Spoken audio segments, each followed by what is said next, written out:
Alors, j'ai demandé à André Rossino et à François Pélissier de venir me rejoindre. Vous le savez, l'idée de ce moment, on va essayer de prendre 1 heure si vous le voulez bien, c'est d'échanger avec vous et d'écouter François Pélissier et André Rossino sur le lien, l'impact que le Grand Paris peut avoir sur notre territoire. André Rossino, président du Grand Nancy, et je tiens à le souligner également, président du sillon lorrain depuis début janvier. Le sillon lorrain, premier pôle métropolitain européen de France, qui a des atouts également, nous le verrons avec vous. Et puis François Pélissier, président de la Chambre de commerce et d'industrie de Meurthe-et-Moselle, en attente de Chambre de commerce et d'industrie régionale, suspendue à la décision du Conseil d'État. Nous l'espérons tous. Alors, messieurs, à chaud, et non pas sur la technique des tunnels et l'architecture des gares, mais un petit point sur ce qu'on vient d'entendre. Je vous en prie, allons-y. Sur ce qu'on a entendu, quelle est votre première réaction à chaud, Monsieur le Président? Je pense que ça fonctionne. Ça fonctionne. Je ne sais pas ce que vont faire, penser ou comment vont être préparés les habitants qui habitent dans cette partie de la région parisienne. Vous imaginez, il faut aussi penser qu'il y a des gens, on va dépenser des dizaines, voire des centaines de milliards à terme sur un projet. Vous savez, l'organisation politique. Moi, je fais pas de tunnel, mais j'essaye de comprendre les gens, les idées, les projets, la manière de faire, de conduire. Et l'organisation politique de l'Île-de-France est un système politique très à part. La grande métropole du monde, puisque Paris est une ville-monde et la région parisienne est une ville-monde, la démocratie y est organisée d'une façon très particulière. Il n'y avait rien eu depuis 1964, quand M. Delouvrier, sur l'impulsion du général de Gaulle, avait créé des nouveaux départements autour de Paris. Pas un réseau de villes, des départements. Alors, vous avez la Seine-Saint-Denis, etc. Tout ça a été d'ailleurs soigneusement calculé pour limiter l'emprise de tel ou tel parti et je ne vise personne parce que maintenant ils sont si faibles qu'on ne va pas faire de polémique, mais pour limiter l'emprise d'un grand parti politique à l'époque sur le réseau autour de Paris. Donc des départements. Et dans les missions des départements, il n'y a aucune responsabilité de nature urbanistique. Il n'y a pas d'organisation. Et le paradoxe aussi de la région parisienne, c'est un exceptionnel retard dans l'organisation de l'intercommunalité, c'est-à-dire de réseaux de villes qui pouvaient élaborer des projets, expliquer à l'opinion, etc. Donc, comme toujours en France, quand il y a quelque chose qui n'a pas marché, il faut essayer de rattraper. Alors, est-ce qu'on l'a fait par la voie politique? Non, on le fait par la voie technocratique, c'est-à-dire une loi qui impose. Alors, ça peut être une façon de faire, mais moi, je préfère les lois qui concluent un travail préparatoire. Là, aujourd'hui, on a lancé des concours entre urbanistes et architectes, mais aujourd'hui, on est seulement aux prémices de l'organisation des villes. Le jugement que je porte, il n'est pas le fait simplement, mais mon expérience ici. Vous savez que nous avons fusionné toutes les grandes villes de plus de 100 000 habitants, les métropoles, les communautés urbaines, ça représente presque 100 agglomérations, 30 millions d'habitants. J'assume avec mes collègues de Toulouse, de Lyon, de Besançon, les fonctions de secrétaire général de ce qu'on appelle la France urbaine. Il est aujourd'hui très difficile de travailler avec nos collègues élus de la région parisienne parce qu'ils ont une vision parcellisée des choses, ils sont peu organisés et aujourd'hui, on commence seulement à créer des regroupements de villes parce qu'en plus, ils ne s'aiment pas beaucoup entre eux, ils sont très divisés sur le plan politique, alors qu'ici, on travaille avec des villes de sensibilité différentes pour créer un pôle métropolitain d'Épinal à Thionville.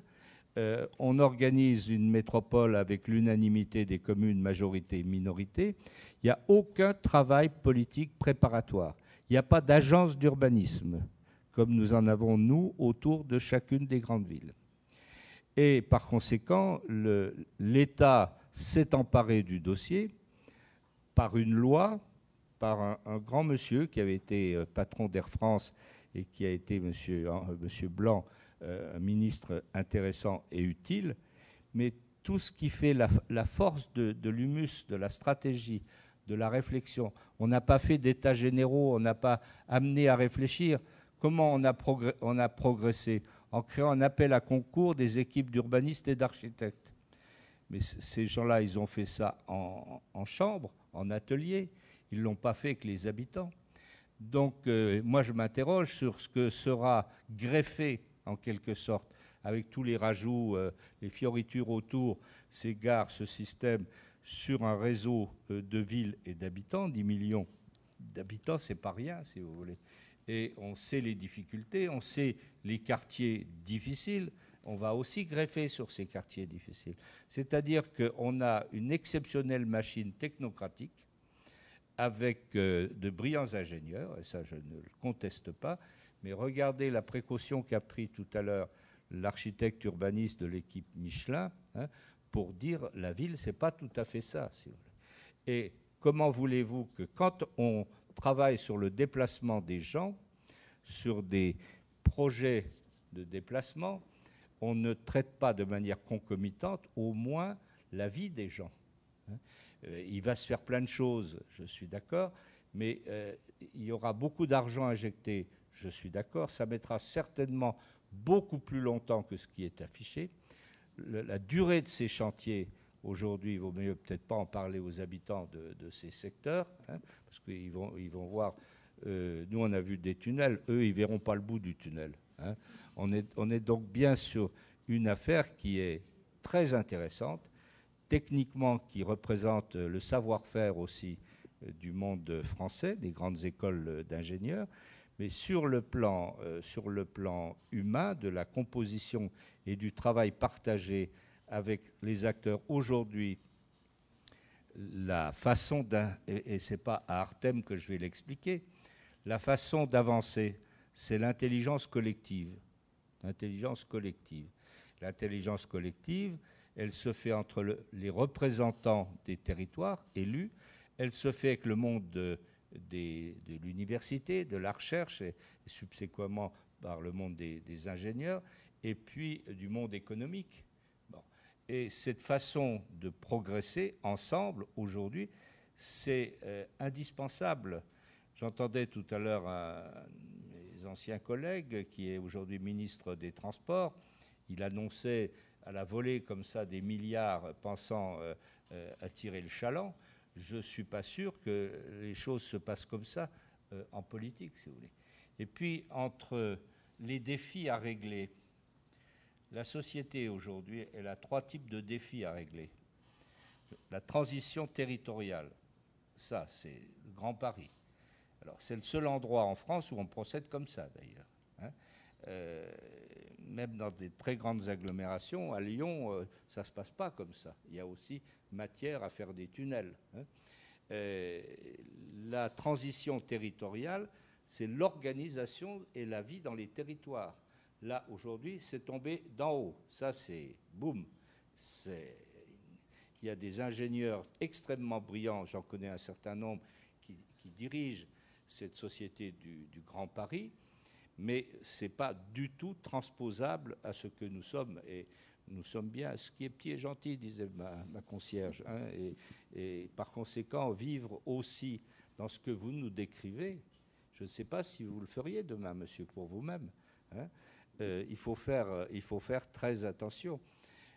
Deuxième transition, après la transition territoriale, la transition numérique. Violente, rapide, exigeante. On va vous inviter à un colloque fin septembre sur l'humanisme numérique, c'est-à-dire comment on utilise un maximum le numérique, mais comment on garde une dimension humaine aux choses. Hein. Et puis la troisième transition, elle est la transition énergétique aujourd'hui, qui s'accélère. Bon. Alors, je ne sais pas si vous allez lutter contre les inondations dans le bassin parisien grâce à votre système. Vous pouvez peut-être ouvrir des vannes ou des trucs comme ça en même temps.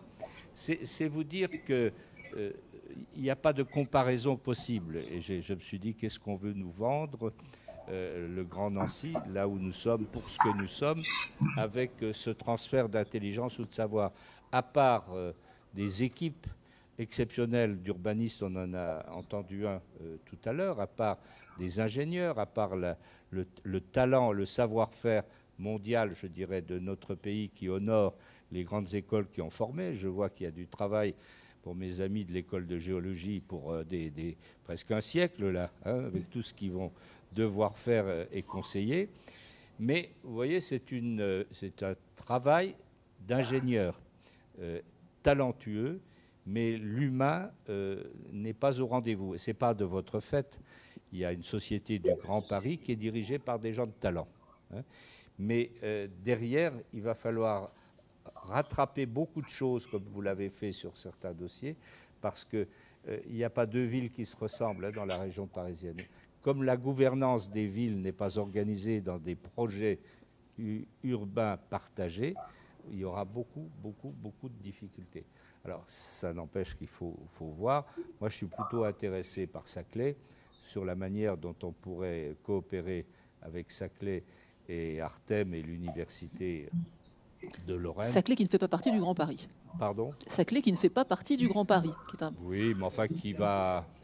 Ouais, qui va en bénéficier. Qui va en bénéficier, mais qui ne fait pas partie aujourd'hui de. Et vous savez, c'est très difficile de gérer la ville de Paris, de gérer les départements qui subsistent, de gérer la région, dont le périmètre n'est pas tout à fait le périmètre de la Société du Grand Paris. Tout ça me paraît aujourd'hui comme vraiment avoir été pris par, je dirais, une vision assez forte et assez violente. Tout à l'heure, on se vantait d'avoir une loi, monsieur, ce que vous avez fait, mais la loi, elle est votée la plupart du temps, un truc comme ça, c'est voté dans l'indifférence au Parlement. Hein. Ben oui, parce que ça n'intéresse que les parlementaires concernés, et encore. Hein. Donc on voit bien qu'il faudrait... j'en ai parlé souvent à mon ami Borloo, hein, qui a sur la rénovation urbaine et sur la recomposition des territoires une vision extraordinairement lucide et associant tout le monde. À titre personnel, il s'inquiète de ça, hein, parce que voilà. Mais on en est là, il va bien falloir faire avec. Alors, pas de comparaison possible, François Pélissier, on l'a bien compris. Malgré tout, peut-être une carte à jouer pour notre territoire. Alors, je rappelle quelques chiffres. Hein. 32 milliards d'euros, ça c'est l'investissement. 70 000 nouveaux logements par an d'ici 2030. Alors, tout à l'heure, André Rossino, vous avez dit en forme de clin d'œil, alors ça va mieux. C'est vrai, François Pélissier, quand on regarde les chiffres de la relance, du frémissement, on va dire, économique, on nous dit que ça va mieux. Si on regarde ça avec précision, on voit que ça va mieux sur le territoire de l'Île-de-France. C'est moins vrai chez nous. Est-ce que ce qui se passe en ce moment et ce qui se passera dans les années à venir sur le Grand Paris va bénéficier en termes économiques à nos territoires ? C'est vrai que on est dans un objet là un peu original et complètement hors mesure, parce que 2% du territoire qui concentre à peu près 20% des habitants et 30% du PIB, c'est vrai que c'est difficile à transposer ailleurs dans l'Hexagone. Néanmoins, ce projet, il me paraît moins intéressant à plusieurs titres. Le premier, c'est qu'en termes de développement économique, inéluctablement, il va rayonner un peu au-delà de la sphère de l'Île-de-France. Alors ça ne va pas être évident, parce qu'effectivement, quand on parle des tunnels, quand on parle du transport ferroviaire, on est quand même sur des maisons internationales, très spécialisées, et il est possible qu'ici ou là, dans notre territoire à nous, on ait des sous-traitants qui participent et qui travaillent pour ces grands opérateurs de niveau internationaux.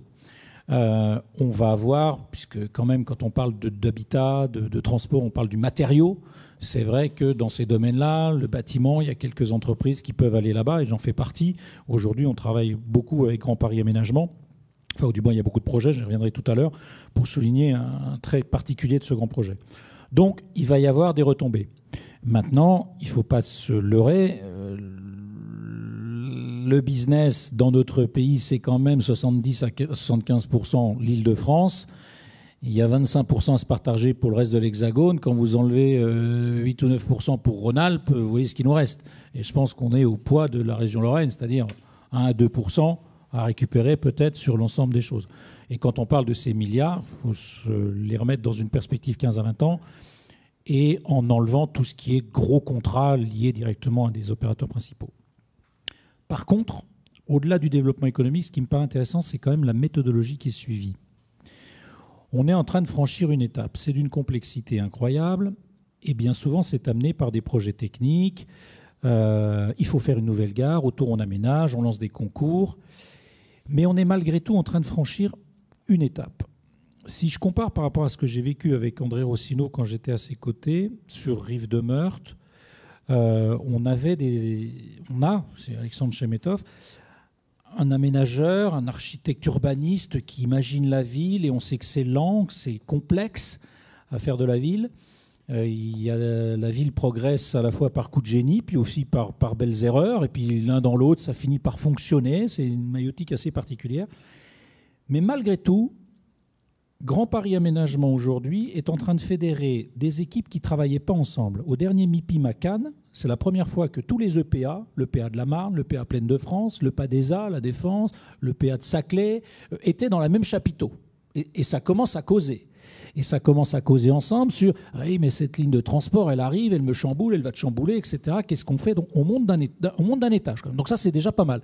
Pour reprendre l'allégorie d'André Rossino sur il faut du temps pour construire du vivre ensemble et une métropole qui va être nancéenne, il a fallu 30 ans. Il faudra beaucoup de temps aussi en région parisienne parce que ces acteurs travaillent chacun dans leur coin. Mais surtout, dans Grand Paris, j'y mets réinventer Paris aussi, en même temps qui fait un peu partie de ça, même si c'est un peu plus loin, sur une étape clé. C'est que dans la consultation qu'ils ont faite, plutôt que de faire un concours d'architectes, parce que là c'est sympa, on voit de belles esquisses, mais moi quand je prends le métro à Paris ou le RER, je vois pas ça. Je vois pas que des femmes en jupe, avec des berceaux, avec des mecs avec des costards cravates. Je vois aussi pas mal de gens couchés par terre dans les sacs à dos, je vois des meutes de gosses avec des chiens, je vois tout ça aussi. Je vois des tags, je vois des trucs pas terribles. Là, on les voit jamais sur ces esquisses.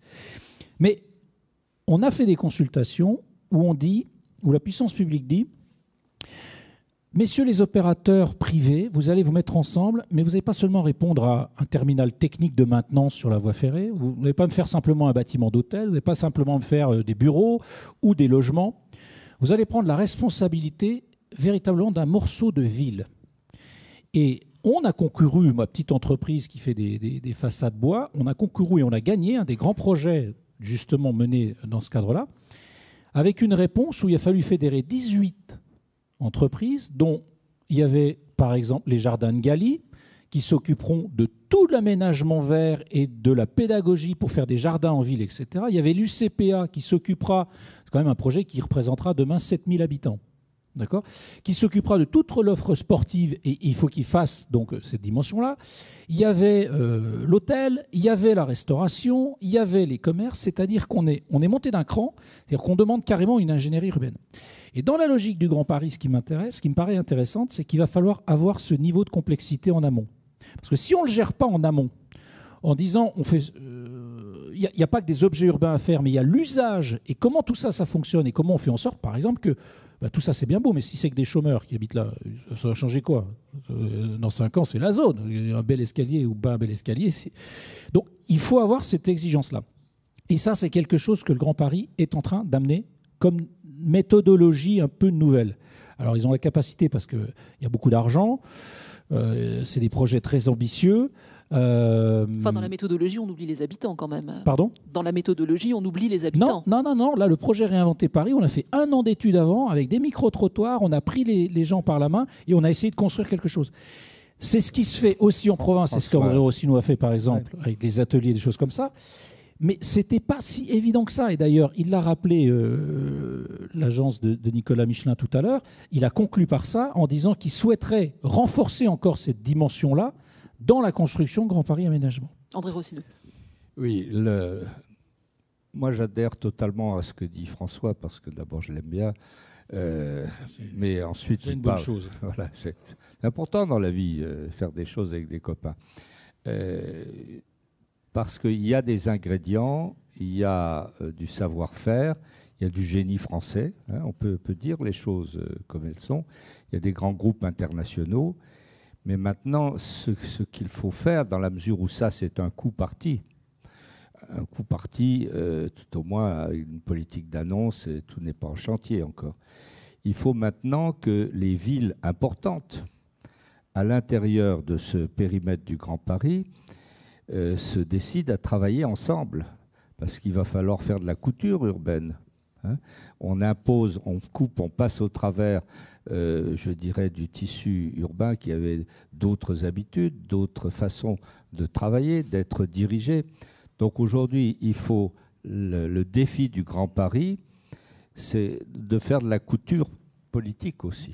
Entre le monde des villes, il y a des villes de 120 000 habitants, etc., qui cohabitent avec des villes qui n'ont pas tout à fait la même sensibilité politique. Ils ne se parlent jamais. Il y a une rupture du dialogue territorial à ces niveaux qui est catastrophique. Et c'est ça que je redoute, qui serait susceptible d'amener des difficultés pour combler ce retard humain et pour apporter, je dirais, les démarches qui vont expliquer aux gens. Parce qu'aujourd'hui, on met plus facilement les gens dans la rue qu'il y a une époque. Hein. Et puis, comment, avec le numérique, subir la contestation. Et il faut pas, j'aimerais pas que dans la région parisienne, il y ait plusieurs zones de zadistes. Vous savez, ces gens qui s'incrustent et qui ne veulent pas partir. Parce que ça, en termes de destruction d'image du Grand Paris, hein, donc il y a un retard considérable à faire. Donc on y réfléchit, nous, à France Urbaine. On n'a pas pris des adhérents comme ville, on leur a laissé un collège du Grand Paris, si vous voulez, pour leur laisser le temps de réfléchir et de s'organiser entre eux. Parce que la ville de Paris aussi a son mot à dire, hein, et qui n'est pas rien, mais elle ne représente pas aujourd'hui l'essentiel. Comment va se faire la couture? Que devient le périphérique dans tout ça, hein, c'est à l'époque où on a créé les nouveaux départements, on a créé le périphérique, et puis depuis, on n'a plus fait grand-chose. Hein. Et on prolonge de temps en temps une ligne, on fait du RER qui tombe souvent en panne, etc. Mais c'est ça l'image. L'image du fonctionnement est à reprendre totalement, si vous voulez. Et ça, c'est un défi sociétal et politique. Périphérique inauguré d'ailleurs par un Lorrain, Pierre Messmer. Hein. C'était début des années 70.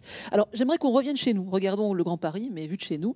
Le décret portant création de la métropole du Grand Nancy a été publié au journal officiel le 22 avril dernier. Il entrera en vigueur dans quelques jours, le 1er juillet. Les métropoles, alors vous me corrigerez si je dis une bêtise, mais c'était rééquilibrer l'attractivité des territoires dans une France encore très centralisée autour de sa capitale.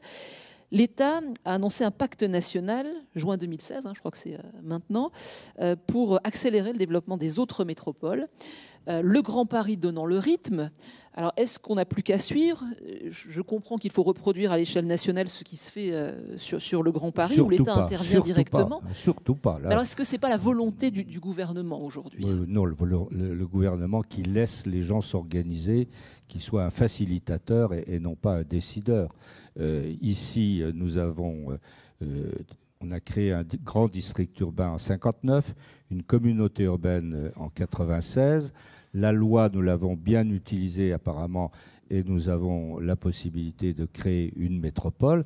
Mais une métropole, ça n'a rien à voir. Notre métropole n'a rien à voir avec celle de Lyon, ni avec celle de Marseille, etc.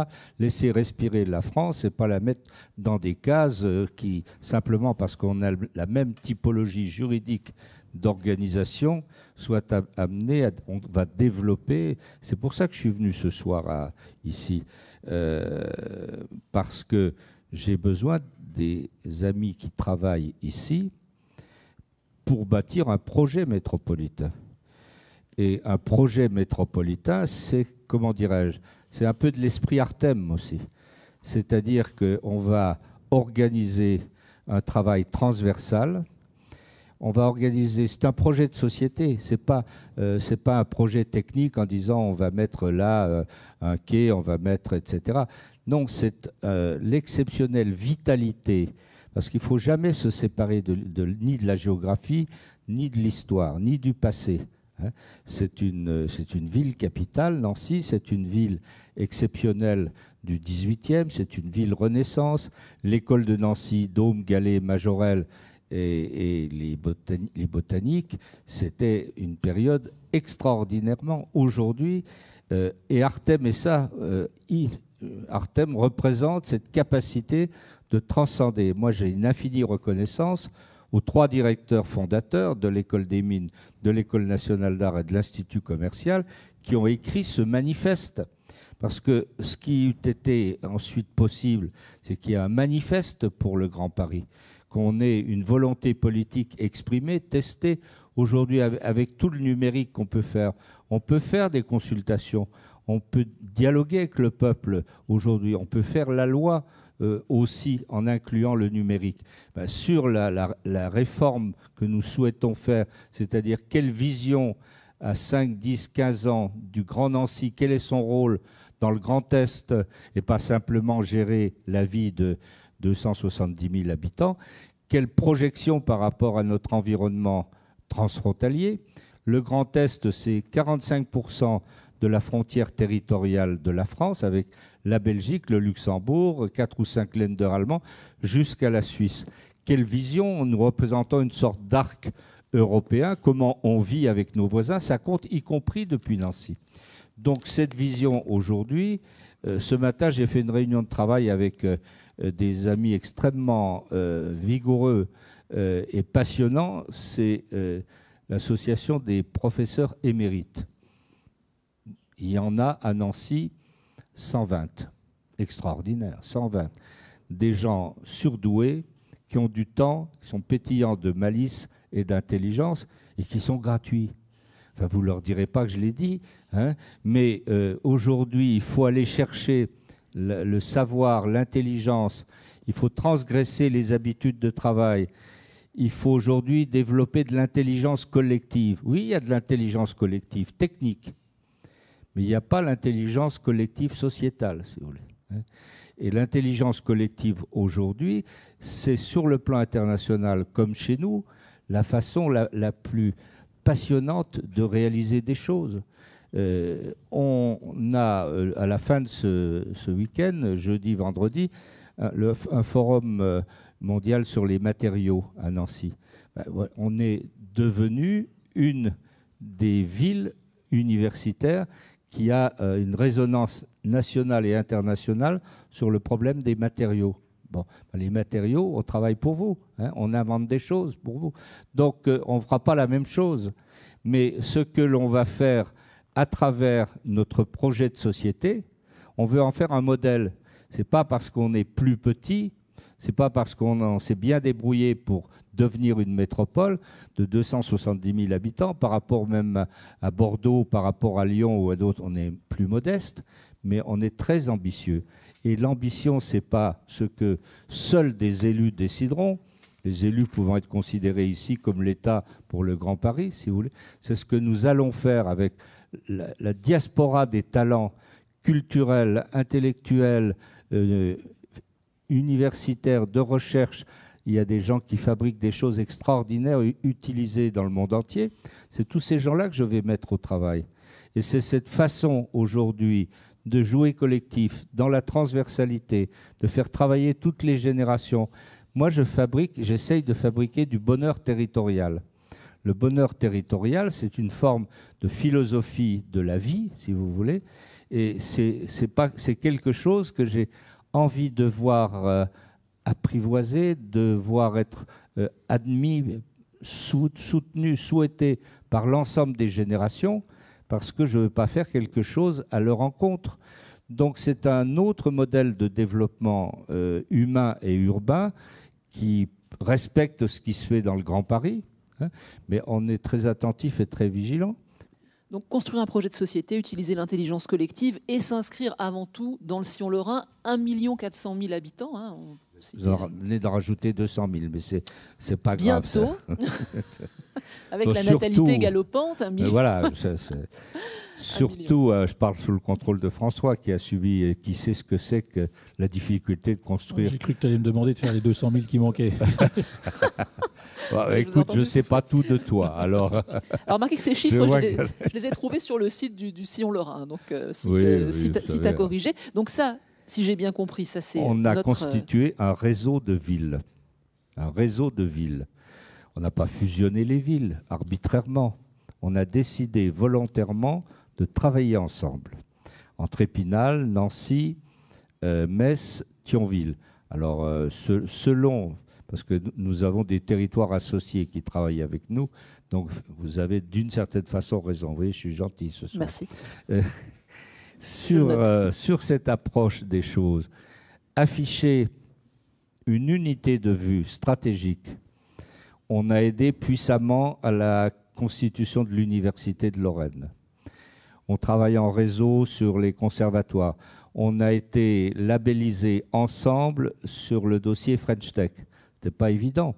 Chacune des grandes agglomérations n'était pas suffisante. On a été remarquablement labellisés avec le soutien de 4 agglomérations de la région, mais aussi de la ville de Luxembourg et de la ville de Sarrebruck, parce qu'en même temps, on pense Europe, si vous voulez. Donc, cette façon de travailler, je vois avant-hier, on a fait une visite des ports de la Lorraine, à Thionville, à Metz et à Frouard. On va faire un réseau ensemble, les ports, sur la Moselle canalisée, en regardant quand même un peu, parce qu'on aimerait bien rejoindre la Saône vers le sud, et avec nos amis alsaciens, on est dans un eurocorridor nord-sud. Il n'y a pas que l'autoroute, il devrait bien y avoir un peu plus de voies ferrées et encore un jour un peu plus de voies fluviales, si vous voulez. Donc la géographie, c'est déterminant. Bon. Là, on est sur du tissu en région Île-de-France qui est devenu un tissu technique surajouté sur la vallée de la Seine, de la Marne, etc. Mais attention aussi aux inondations, hein, monsieur l'ingénieur. Hein. Vous avez vu que ça peut encore arriver. Donc, il faut laisser la liberté aux gens de s'organiser, de créer des agglomérations plus vastes. Je vais prendre dans la région Lorraine, Épinal, 45 000 habitants. Ils viennent de constituer une agglomération qui les amène à 120 000 habitants, de façon volontaire, travailler ensemble et porter tous leurs problèmes. Saint-Dié, il y a 25 000 habitants. Ils n'avaient jamais travaillé en intercommunalité. Ils viennent d'en créer une de 80 000 habitants. Vous voyez comme quoi l'adhésion à des projets partagés aujourd'hui, ça peut très bien se vendre. Et c'est pour ça que je ne suis pas pessimiste, comme j'ai pu le laisser volontairement entendre dans la première partie de mon intervention, pour peu que maintenant, non seulement dans vos tuyaux, il faut injecter de l'humain, il faut injecter de la politique de proximité, il faut oser expliquer aux gens. Il faut oser expliquer aux gens. Les gens ne sont pas contre, mais vous voyez quand même le type de population, et je rejoins François, le type de population que vous allez avoir au-dessus de vos tunnels. Ce n'est pas le bonheur partout. Hein. Et s'il y a des difficultés, s'il y a des chantiers difficiles, si l'état social à ce moment-là est difficile, ça se prépare aussi, ça. Hein. Mais c'est un très, très beau projet. François Pélissier, j'attrape au vol la phrase d'André Rossineau, adhésion à un projet partagé. Est-ce que vous pouvez nous dire 2 mots sur la CCI régionale pour peser ? Pour peser, il faut qu'on se regroupe. Et c'est ainsi et uniquement ainsi qu'on tirera notre épingle du jeu économiquement parlant. Je crois qu'aujourd'hui, il y a un mot qui est clair dans la société, c'est le mot complexité. Où on veut la gérer, où on veut la subir. Un pari, ou l'imposer. Non, là, je pense qu'ils essayent de l'anticiper. Ils essayent de l'anticiper parce que je pense que ce qui joue avec le Grand Paris, là, c'est ni plus ni moins que le destin de la France là, dans 50 ans. La position de la France au niveau international, dans sa valorisation, son image, sa capacité d'attractivité et véritablement sa capacité de marketing territorial. C'est considérable. Un projet comme Saclay, moi je ne sais pas si ça réussira ou pas, mais c'est fondamental. La desserte... Si, ça fait partie du Grand Paris. Si on n'accède pas bien à Saclay, etc. Donc c'est un tout. Donc il y a une énorme complexité qu'il faudra gérer, qu'ils sont en train de gérer en amont. Il faudra certainement y ajouter une dose politique plus supérieure, etc. La limite, la complexité n'est pas technique, là, même si c'est déjà très compliqué, c'est le rapport au temps. C'est que sur 20 ans, faire autant de complexité humaine, sociale, technique, etc., ça, c'est un défi incroyable. Nous, localement, la complexité, même si elle existe, vous parliez du monde consulaire, elle est plus dans une logique de se dire que quand on est tout petit, ça peut être sympa, mais face aux enjeux de demain, pour exister, pour peser, pour créer de l'emploi, pour créer de l'attractivité et des territoires à vivre, je pense qu'il faut aujourd'hui effectivement sauter un cap, passer Lorrain. Oui. Ça, et ensuite clair. passer Grand Est. Défendre l'unité lorraine au sein de la grande région Grand Est, qui est quand même une région aujourd'hui qui rentre dans les 30 premières régions des 275 régions européennes, donc c'est quand même pas rien. Et que les égos individuels, les petites habitudes doivent s'estomper au profit d'une véritable ambition collective. C'est ça l'enjeu. Et c'est valable pour les collectivités territoriales. Et je sais si André Rossino était un précurseur sur le sillon lorrain, il citait tout à l'heure Épinal, etc. C'est valable pour l'université, c'est valable pour les grandes écoles, c'est valable aujourd'hui pour le monde économique, qui doit sortir de son espèce de petite rétractation là, où chacun a son environnement bien confortable. Son précaré. Son précaré, pour tisser une ambition collective dans laquelle chacun perd un petit peu de pouvoir et de prérogatives, mais ensemble, on va plus loin. Et je pense que c'est ça qu'il faut retenir. L'enjeu qui se passe demain pour nous, Lorrain, c'est entre Paris et Strasbourg, entre Luxembourg et Lyon, comment est-ce qu'on incarne quelque chose d'intéressant à vivre. Et somme toute, entre le Grand Paris et le reste de l'Europe de l'Est, on est juste à côté. Donc nous, on va bénéficier centrale. de tout ce qui se fait en région parisienne. On est à 1h30. Donc chaque fois que le Grand Paris réussit quelque chose, c'est bon pour nous. Qui veut poser une question ou une réaction dans la salle? Vous avez été bien gentil, vous avez écouté bien silencieusement. À vous de parler maintenant. Qui veut profiter du micro? Sinon, je le repasse à Cyril Trétou, je crois qu'il nous écoute. Voilà. Cyril Trétou, vous vouliez... Une question ici. Alors d'abord madame, et puis ensuite Cyril Trétou, je vous fais patienter quelques instants.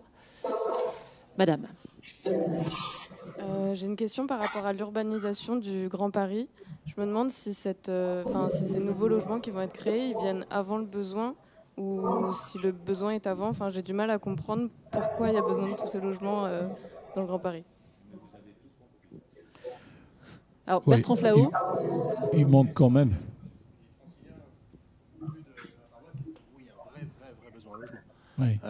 70 000, c'est peut-être beaucoup, c'est un objectif à terme, mais et comment ils vont être faits, ça c'est un problème, c'est peut-être plus imposé que décidé, et là je rejoins le président Rossino.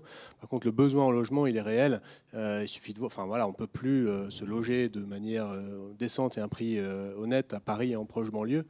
Donc les gens sont obligés de s'éloigner, ils mettent de plus en plus de temps, c'est de plus en plus compliqué. Donc voilà, il y a besoin de logements, mais il y a besoin de créer aussi des zones de développement économique à proximité de ces logements, c'est ça qui est important. Cyril Trétou, est-ce que vous nous entendez? Non, vous m'entendez? Oui, on vous entend. Bon, en tout cas, je voulais simplement partager avec le président et François Pélissier ce qui a été dit. C'est qu'effectivement, je trouve qu'il y a dans ce Grand Paris, et on le voit à travers la strate aussi politique, hein. Vous avez la SGP, vous avez le Grand Paris Métropole et vous avez aussi le Grand Paris International, puis vous avez Paris et son réinventé Paris. Donc tout le monde se met à faire des choses qui sont totalement passionnantes, mais je vois à peu près effectivement de ma fenêtre du 19e, la même chose que celle que vous voyez, Monsieur le Président, de celle de Nancy, c'est-à-dire une grande difficulté pour ce territoire de pouvoir passer à faire la ville autrement, telle que vous l'avez décrit.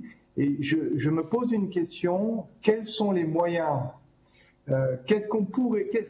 Comment l'expérience que vous vivez ici, dans ce territoire, comment ce que vivent les régions peut, on va dire, s'infiltrer, comment on peut finalement nous, Parisiens, l'Île-de-France, prendre exemple sur ce qui se passe en région, dans les grandes métropoles. Quels sont les moyens? Est-ce que c'est est-ce qu'elle est exclusivement politique? Est-ce qu'elle est dans d'autres moyens? Comment faire qu'on ne loupe pas cette question de la fabrication de la ville ensemble sur ce territoire Paris-Île-de-France? André Rossino. Oui, là, la question, et je pense que la maîtrise d'œuvre, les architectes, les urbanistes, ils ont besoin d'un pouvoir territorial politique organisé. S'ils ne l'ont pas, c'est plus difficile. Eux aussi. Donc je crois, moi j'observe, je les connais bien toutes les deux, la maire de Paris et Valérie Pécresse, le système commence peu à fonctionner. Je pense aussi qu'on voit s'organiser une sorte de communauté urbaine de 300 à 400 000 habitants, si vous voulez, qui sont des unités de vie dont il faut accélérer l'organisation. Si vous avez ces blocs périphériques, Paris, l'Île-de-France, et si vous avez ce qui est dessiné, je dirais presque artificiellement dans le paysage urbain par la Société du Grand Paris, sur la base de points de vue techniques, si on arrive à cette greffe humaine, politique, de bon sens, qui sait, au-delà des échéances électorales toujours vives dans la région parisienne, nous aussi, mais ça dure moins longtemps, il y a un espoir de constituer un vrai conseil, je dirais, du Grand Paris, émanant de toutes ces instances démocratiques, elles. Et il faudra y consacrer du temps. Et là, c'est, je dirais, presque un appel à projet, non pas sur l'urbanisme et les aménités urbaines, mais un appel à projet avec des sociologues, avec des gens qui ont de l'expérience sur le plan de l'organisation territoriale. Et là, il faut retrousser les manches. Hein. C'est un des sujets certainement le plus difficile. Et si nous laissions fabriquer un Grand Paris sur lequel on n'aurait pas fait la greffe d'adaptation humaine, si vous voulez, il y aurait des difficultés pour des générations, parce qu'une fois qu'on a fait des travaux de cette ampleur, derrière, c'est du sparadrap. Hein. Donc, essayons. Comme on a un peu de temps, je suis sûr que si on explique, comme vous nous l'avez fort bien expliqué ce soir, aux habitants du Grand Paris par cercle concentrique un certain nombre de choses, c'est possible d'emporter l'adhésion, si vous voulez. Hein. Et je pense qu'il y aura des gens volontaires pour faire ça, y compris d'ailleurs des gens qui sont élus. Le président du Grand Paris, mon copain Patrick Ollier, qui a été formé à l'école de Chaban-Delmas, c'est un homme de consensus, de dialogue, il a su rassembler, ça monte, mais il faut que le pouvoir politique national aide à l'organisation d'une adaptation et de groupements, je dirais, convergents sur ce sujet. Et là, vous avez la Société du Grand Paris a une responsabilité majeure. Vous devez former les élus du territoire du Grand Paris. Il faut leur expliquer ce que c'est, parce que ça passe comme ça ne passera pas comme une lettre à la poste. Et si vous n'avez pas des élus informés, formés, et des générations d'élus qui vont se porter devant leurs concitoyens, que ce soit sur le numérique ou autre, pour dire ça c'est bon, c'est dans 5 ans, dans 10 ans, dans 15 ans, il y a du travail, il y a des entreprises, comme François disait, il y a des activités commerciales et des activités nouvelles, et vous aurez, pour ceux qui en auront envie et qui le pourront, une exceptionnelle université internationale. Ça se vend, entre guillemets, certainement mieux que ça n'est vendu aujourd'hui. Donc, d'ailleurs, j'ai plein de copains là au Grand Paris, je vais aller leur dire de m'inviter à casser la croûte, et puis on va... Alors, Denis Billon, je ne sais pas si vous avez organisé des modules de formation des élus, mais la Société du Grand Paris a lancé un appel d'offres sur la scénarisation des répercussions économiques, sociales et urbaines. C'était il y a 1 an. C'est vrai que vu d'ici, ça nous semble un peu étrange, hein, cette façon de prendre, pour nous, les choses à l'envers. Je vais répondre un peu. Bon, je suis tout à fait d'accord avec ce qu'a dit M. Rossino. Le problème, c'est que, d'abord, la Société du Grand Paris, on peut se poser une question sur le fondement du titre. Car la Société du Grand Paris, en fait, elle ne s'occupe je dirais à 95%, que du métro. Et ça, c'est déjà une aberration, je veux dire, en soi, je le dis. Et on le ressent tous, à tous les niveaux, parce qu'effectivement, on nous impose de faire un métro et on ne nous donne pas les moyens de réfléchir. Alors, les moyens, vous avez parlé du temps, ça c'est essentiel. Et ce qu'a dit Bertrand Flahault, il ne faut pas l'oublier, c'est que pendant une trentaine d'années, on n'a rien fait de significatif à Paris pour le transport public. On a une municipalité qui, depuis 10 ans, 15 ans, a réussi à diminuer de 20% le nombre de voitures dans Paris, ce qui en soi est très bien. Bon, mais le problème, c'est qu'en parallèle, on n'a rien fait. Donc, nous, on est pris un peu entre le marteau et l'enclume parce qu'il faut qu'on donne très vite. Le problème, si vous voulez, ce dont on n'a pas parlé, si vous voulez, c'est qu'un des objectifs aussi du métro du Grand Paris, c'est de réaliser cette rocade qui maille les radiales. Aujourd'hui, le problème, c'est que Paris est encore une ville qui, dans la conception du XIXe siècle, du développement industriel, où tout partait du centre. Donc, le problème, c'est qu'aujourd'hui, les gens, en fait, il y a maintenant des pôles de banlieue importants. Les gens ne sont plus obligés d'aller travailler à Paris. Je veux dire, il y a une vie entre banlieues. Mais le problème, c'est que pour se déplacer de banlieue à banlieue, on est obligé de passer par le centre de Paris. Donc là, il y a une urgence. Et si vous voulez, et c'est vrai qu'on a voulu faire, bien sûr, pour un projet de cette envergure, c'est normal de vouloir aller au-delà du simple transport. Mais le problème, c'est que nous, on n'a pas la compétence pour ça. Hein, voilà. Donc... François Pélissier. Non, je voulais juste répondre à mademoiselle. Juste un chiffre simple que vous retiendrez. Il y a 40 millions de logements en France. En imaginant qu'un logement dure 100 ans, ça fait 400 000 par an, tous les ans à construire. Tant que vous êtes en dessous de cette jauge-là, vous avez un problème. D'accord ? Je mets de côté tout ce qui est reconstruire la vie sur elle-même, réhabiliter, etc. Mais retenez ce chiffre-là. Tous les ans, il faut ça. Et le grand besoin, il est dans l'Île-de-France, qui est la seule région à avoir un besoin fort d'attractivité. Donc c'est considérablement, c'est vraiment un grand besoin, c'est très tendu.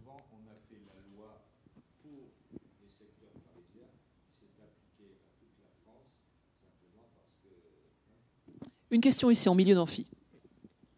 Plutôt une réflexion, je vais revenir un peu en arrière sur ce qui a été dit sur la décentralisation, sur l'échelle humaine, et aussi sur un premier point qui avait été énoncé dans le diaporama, qui est maîtriser l'étalement urbain. En fait, je me questionne sur... Est-ce que toujours desservir de façon toujours plus efficace la périphérie, ça ne pousse pas un étalement urbain sans limite? Et est-ce que dans une logique de décentralisation, il serait plutôt efficace de...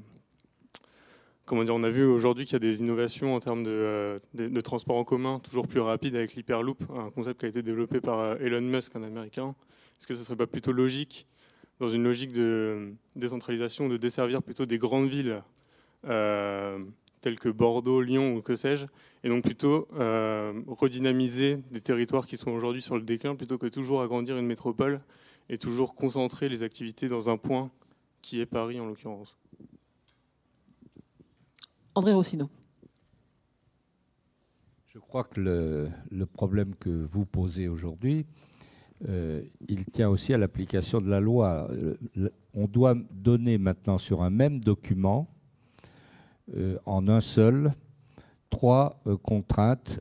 D'abord, le développement de l'urbanisme et les règlements d'urbanisme, les projets locaux de construction de l'habitat et les projets de transport. Ça s'appelle un PLU, plan local d'urbanisme intercommunal. Bon. Ça, c'est en train de se mettre en place partout. C'est-à-dire qu'on a dans chaque agglomération. Bon. Deuxièmement, on travaille avec les territoires voisins. Cet après-midi, on a eu une réunion importante avec le président de la région, le président du département, les gens responsables du schéma de cohérence territoriale. On va constituer un pôle métropolitain autour du Grand Nancy. Parce qu'il y a 2 types de pôles métropolitains. J'ai fait tout le tour de mes copains en Bretagne pour voir comment ça fonctionnait. Il y a un pôle métropolitain interterritorial stratégique avec Brest, avec Rennes, avec Angers, avec Nantes, avec Saint-Nazaire, avec Lorient. ensemble, ils se réunissent comme nous, on le fait au niveau du pôle européen, du sillon lorrain. Bon. Mais dans la plupart des grandes villes, ils ont un pôle métropolitain périurbain, c'est-à-dire qu'ils se regroupent entre intercommunalités et ils développent des stratégies communes sur les déplacements, sur le développement économique, sur le tourisme, donc sur l'aménagement du territoire. La France n'a plus de politique d'aménagement du territoire. On parle d'égalité des territoires. Mais les territoires ne sont pas tous égaux, ils sont différents, ils ont un charme extraordinaire, ils ont des difficultés sociales majeures, etc. Donc reprendre une véritable politique d'aménagement du territoire, c'est une réponse politique aujourd'hui dont on a besoin. Et là, ça permet de mettre ensemble les équipes d'urbanistes, d'architectes, le monde économique, les chercheurs de l'université. On a une école d'architecture exceptionnelle à Nancy, avec un directeur qui a déjà fait autour de lui l'unité de tous les niveaux d'école d'architecture dans le Grand Est. Ces gens travaillent en réseau. Aujourd'hui, ceux qui travaillent sur des périmètres sont en retard et décalés. La vraie méthode moderne aujourd'hui, c'est de travailler en réseau sur des projets. Et puis sur ces projets, les gens viennent se greffer. Sur d'autres secteurs territoriaux, il y a d'autres projets, d'autres acteurs. Mais il faut aujourd'hui éviter ce dirigisme urbain. Alors, on n'a pas le choix dans Paris. Il faut dire les choses comme elles sont. Il y a du retard, etc. Il faut frapper et il faut effectivement une loi. Mais on ne peut pas faire partout en France une loi pour le développement, si vous voulez. Laisser vivre un peu les Français dans leur territoire, qui sont superbes, organisés, différents, avec l'envie de faire ensemble. Mais là, on est sur un cas particulier. Il n'y a que ça. Il n'y a que ce cas en France, et c'est bien comme ça. Alors, on y a mis de l'argent, des moyens, une méthode, etc. Mais quand vous parliez, monsieur, de l'organisation sociétale des choses, c'est pas le Grand Paris qui doit organiser ça. Hein, le Grand Paris, en ce moment, il fait des tunnels. S'il se met à faire de la sociologie, je ne suis pas sûr que c'est la bonne réponse. Réunissez tous les maires qui sont dans le Grand Paris, définissez un projet, une stratégie, faites-vous aider, trouvez pour la vie en société les expertises qu'on a trouvées pour les tunnels, et à ce moment-là, on rattrapera le temps perdu. Et là, les ingénieurs talentueux qui sont formés dans ces écoles, notamment ici, ne vous laissez pas enfermer dans une spécialisation purement technique, parce qu'il faut travailler avec les urbanistes, il faut travailler avec les architectes, il faut travailler avec des sociologues, il faut travailler avec des élus, avec le monde associatif qui ne demande que ça. Et vous verrez, vous inventerez une forme de bonheur qui vient compléter votre talent technique. La création d'une métropole implique de facto le PLU métropolitain. Je sais que c'est vrai sur le Grand Paris, chez nous aussi. Un PLU métropolitain ? Pas que dans les métropoles, dans toutes les intercommunalités à fiscalité propre, le PLUI est obligatoire. Il est obligatoire à Toul, il est obligatoire à Pont-à-Mousson. La métropole n'y change rien. Et la métropole comme les autres. D'accord. Alors, François Pélissier. Oui, la question sur l'étalement urbain, je pense qu'elle est très pertinente. Dans le cadre de ce qui est en train de se passer là, je pense que ce n'est pas dans une volonté d'étalement urbain, c'est dans une logique de rattrapage incroyable, parce qu'on est dans une logique de thrombose. Ensuite, se pose la question, effectivement, comme le détaillait André Rossino, de la pluridisciplinarité, de la complexité. À un moment donné aussi, moi, je me dis que heureusement que le baron Haussmann n'avait pas toutes ces procédures-là, parce que je pense qu'on n'aurait jamais les avenues qu'il y a dans Paris. Okay, s'il avait fallu concerter, comme on concerte aujourd'hui, à tous les étages, pour faire le moindre petit pas de côté ou en avant, à un moment donné, une infrastructure comme celle-là, elle permet des choses. Là où il ne faut pas se rater, c'est que les équipes du pluridisciplinaire doivent prendre comme une hypothèse de départ le fait que maintenant, on évite la thrombose et qu'il y a des vaisseaux qui vont irriguer cet espace-là pour savoir qu'est-ce qu'on va construire comme vie autour. Parce que ça peut être l'horreur comme étant tout aussi bien que des espaces complémentaires intéressants. Après, toute la notion de la ville verticale par rapport à l'étalement du niveau de... Moi, je pense que ce qui pose vraiment problème, ce n'est pas tant l'étalement ou la ville verticale, c'est le niveau d'exigence aujourd'hui des concitoyens en termes de services et d'usage. Il y a un monsieur qui... Oui, je vous donne le micro, monsieur. Attendez, je vous amène juste le micro. Voilà. Pardon, excusez-moi. Dans le sens de ce que vous dites, c'est que normalement, le métro de Paris, par exemple, tel qu'il a été conçu au début du 20e, fin du 19e, début du 20e, c'est une station tous les 600 mètres. Là, on est 200 km divisé par 70, on est pratiquement à tous les 3 km. Donc je veux dire, c'est pas ça qui va produire de l'étalement urbain. Au contraire, on cherche à concentrer autour des gares. Et c'est quand même ce qu'on essaye de faire avec justement les urbanistes. Il y a un jeune homme là. Alors, attendez, monsieur, 2 petites secondes. Est-ce que je peux passer la question à madame qui lève la main depuis un moment? Voilà. Comme il est galant, il dit oui, quoi. Merci. Bon, c'est pas spontané. Moi, j'ai une question qui va rejoindre un peu tout le débat autour de la dimension un peu humaine sur le projet. C'est un peu dur à formaliser du coup. On a parlé, Monsieur Rossini, vous avez parlé justement de la décision du gouvernement qui a imposé une loi pour faire cet énorme projet qui est le Grand Paris.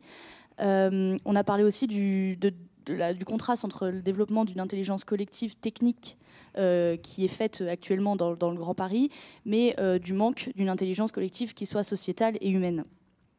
Et on a un peu évoqué le fait que justement une loi imposait un projet comme ça qui aurait peut-être en amont été préférable d'être discuté et d'intégrer avant qu'il soit fait par cette intelligence collective technique, d'intégrer cette dimension humaine. Et ma question du coup, c'est comment on fait, c'est peut-être un peu naïf, hein, mais comment on fait concrètement pour avoir des moyens d'estimation de tout ce qui est humain et sociétal pour prendre ensuite la décision sans que ce soit imposé par une loi pour un projet qui soit aussi grand.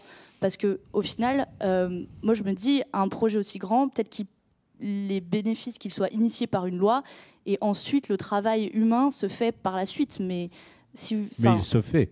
Oui, il se fait. Voilà. Mais j'entendais dans ce que vous disiez que vous suggériez que ce travail humain aurait pu être fait en amont de la décision du Grand Paris. Alors ma question c'est comment on fait? Oui, il y a eu un moment assez remarquable. Moi j'ai beaucoup travaillé outre avec les architectes qui ont été signalés, avec Jean-Marie Dutilleul, qui est un ami personnel. C'est l'homme qui fait toutes les gares. Il a fait aussi bien la gare d'Avignon que celle de Shanghai. Il était passionné, d'ailleurs je crois qu'il est sur sur deux gares. Bon, ça veut dire qu'il m'avait parlé, je suis allé voir, j'ai pas tout vu parce que c'était impressionnant, mais la technique, on a exposé les projets, si vous voulez. Hein, il y a eu une très belle exposition.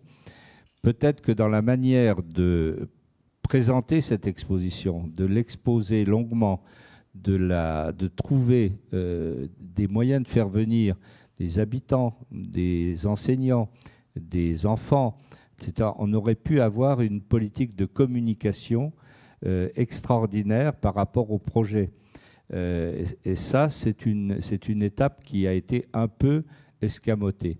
Mais ça veut dire qu'au-delà d'une grande exposition à succès, eh bien, les communes et les groupements de communes de telle ou telle partie de la région parisienne reprennent avec les hommes de l'art les techniques qui se développent sur leur groupement de communes et puis en parlent avec leurs habitants, si vous voulez. Hein, et je pense que c'est une étape qu'il faut se dépêcher de rattraper parce que maintenant, ça veut dire qu'il faut un patron du Grand Paris qui ait le pouvoir en matière de participation, de sociologie, de contact avec les habitants, de pédagogie.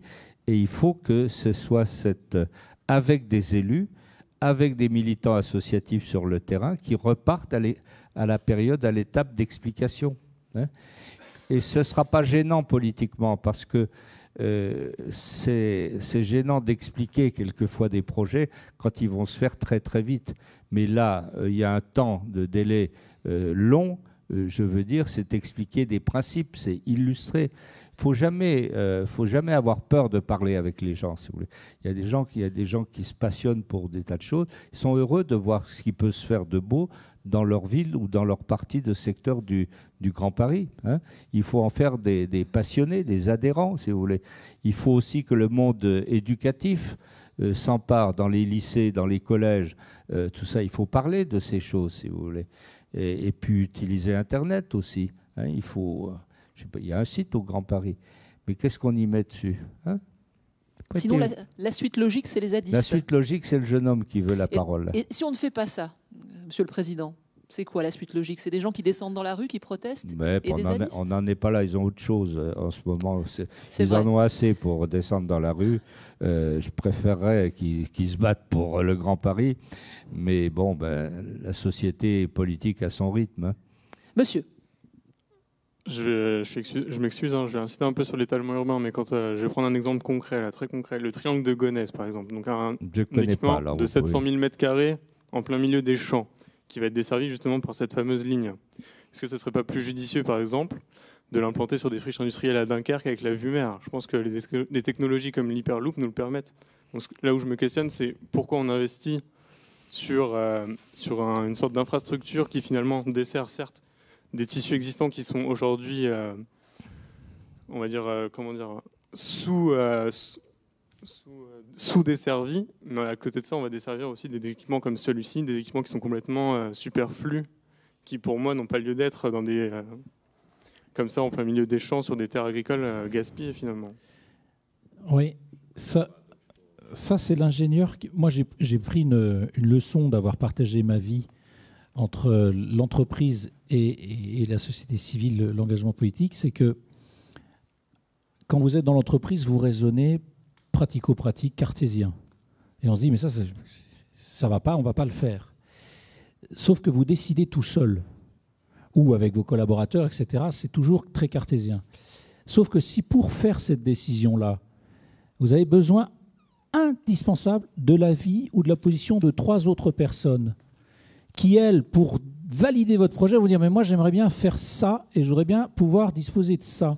Peut-être que dans ce projet du Grand Paris, il a fallu accepter, je ne sais pas si c'est le cas, mais il a fallu accepter qu'un peu comme Obama, quand il veut mettre le healthcare aux États-Unis, il a fallu qu'il paye 4-5 hôpitaux, certainement pas extraordinaires, là où ils vont être implantés, mais c'est le prix à payer pour. Alors la question que vous posez, quand le prix à payer pour, il reste dans la zone grise d'une société, ça va. Il faut faut filer un boulot à celui-là, il faut mettre une gare ici, il faut faire un bout d'autoroute là. Il y a combien de gares qui ont été mis et combien de kilomètres d'autoroute qu'on a fait dans notre pays où on se dit c'était peut-être un prix politique à payer pour un projet plus global. Donc il y a cette notion-là qu'on a du mal à intégrer quand on est uniquement dans la sphère de l'entreprise, qu'on apprend en politique. Et en politique, ce qu'on a des fois du mal à intégrer, c'est la réalité des chiffres économiques, parce qu'il y a aussi un modèle économique où on ne peut pas tout le temps être dans le consensus un peu mou. D'accord ? Et de cet échange-là fait que y a peut-être 1 ou 2 projets comme ça qui, dans le territoire, n'ont pas une justification maximale, mais qui faisaient partie des dommages collatéraux, on va dire. Denis Billon. Oui, j'aime l'expression de dommages collatéraux parce que c'est un petit peu ça, bon, c'est vrai, mais ce n'est pas quand même ça la généralité du projet. Mais c'est un peu ça, et il y a aussi quand même ce qu'il faut voir, si vous regardez la géographie du projet, le triangle de Gonesse, si vous ne faites pas quelque chose, vous pouvez être sûr que de façon très rapidement, il y a des promoteurs qui vont s'en emparer et vous aurez quelque chose qui sera complètement aléatoire et non contrôlé. Donc, c'est vrai, vous avez raison que, je veux dire, il y a des dommages collatéraux. C'est vrai que l'histoire du triangle du Gonesse, on aurait pu le laisser comme des fiches, pas des friches industrielles, mais justement des terrains agricoles. Bon, on a pris maintenant l'ancien terrain de PSA pour faire un site de maintenance. Ça n'a pas été facile, mais en faisant ça, on a évité d'autres dommages collatéraux du type de ce que vous venez de dire. Donc quand on peut le faire, on le fait. Mais là, je pense qu'en plus, si vous voulez, j'adhère tout à fait à ce que vient de dire M. Pélissier, mais je pense qu'en plus, là, quand on regarde, si vous voulez, comment est coincé le triangle de Gonesse entre toutes les infrastructures de transport, ça ne resterait pas longtemps des terres agricoles. Alors, vous êtes encore quelques-uns à lever la main. Je vous propose d'arrêter là. Il est 21h maintenant et de se retrouver autour d'un cocktail. C'est bien aussi pour continuer la discussion et se concerter. Merci beaucoup au président Rossino. Merci beaucoup à François Pélissier. Merci, messieurs.